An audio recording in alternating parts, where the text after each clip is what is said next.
Hey everyone, welcome to Freya's Familiars. I just wanted to touch on what a familiar actually is. I had my first one come to me knowingly with my heart dog. I adopted her back in '06, and it was quite the journey. I actually did not have the realization that she was a familiar until after she had passed. And it's, like I said, it's quite the journey. It's liberating, it's trying, and it's totally worth it. We hear the term familiar thrown around a lot in the New Age and in pagan and in witchcraft circles, but do we ever really get into it?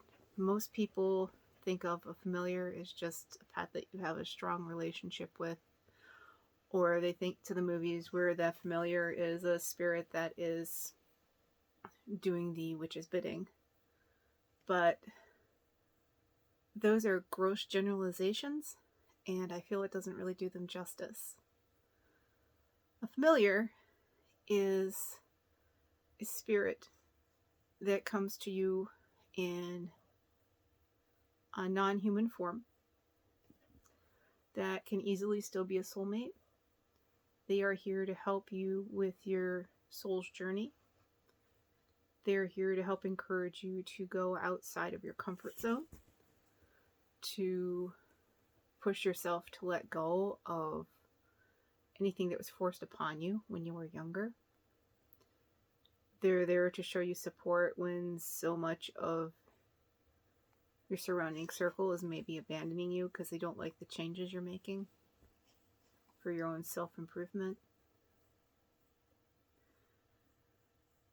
And there's different things you can do to help increase the bond and enrich the life of the animal, which just strengthens things more. It's so much more than just a close pet. I mean, Freya was, for me, that dog loved me more and better than all the humans in my life combined. And she was definitely a soulmate for sure.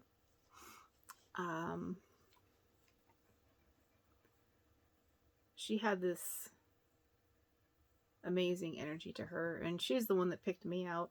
I'm a firm believer that the familiar will choose you.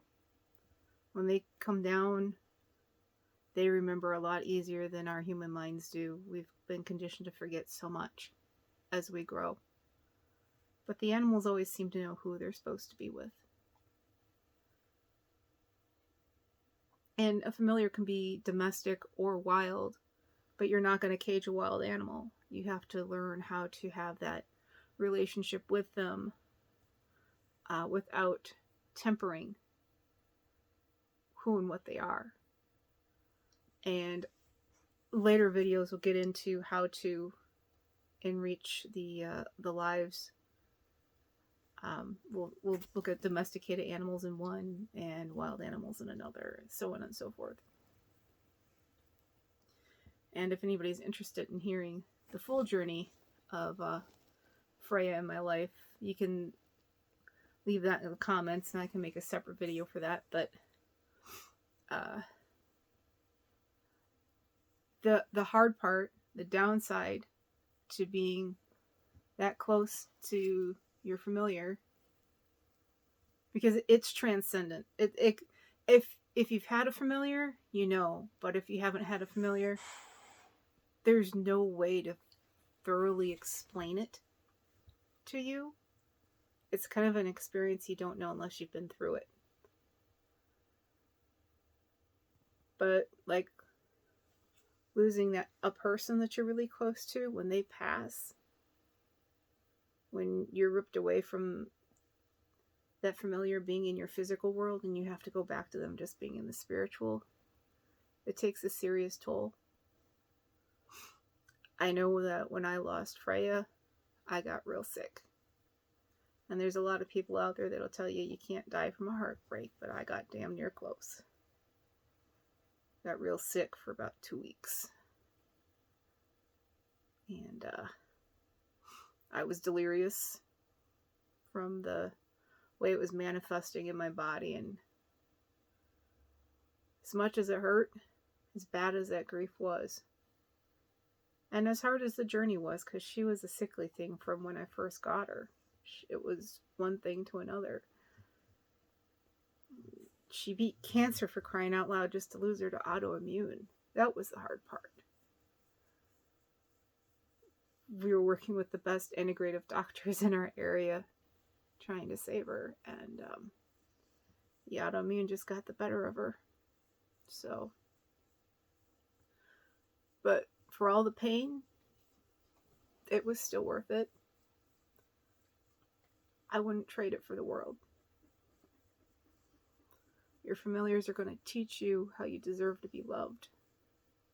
And if you're smart, you'll pay attention. You'll learn the lessons they help you learn. And you'll keep living them after they pass. And you'll learn not to let anybody in your life that's going to disrespect you, you know? It's definitely worth it. So,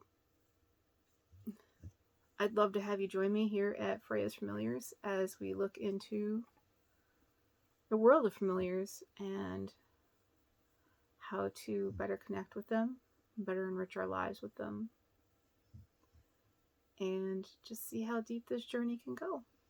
So if you're sticking around, please, by all means, like, share, subscribe, leave a comment. I'd love to hear about you and your familiar.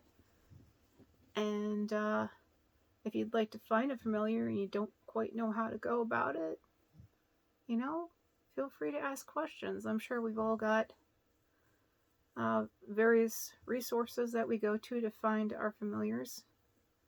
And we'd be happy to share whatever we can to help you along the way. Thanks again for swinging by. And I'll either see you on the other channels or back in here. Thanks so much, Pack. See you later. Bye.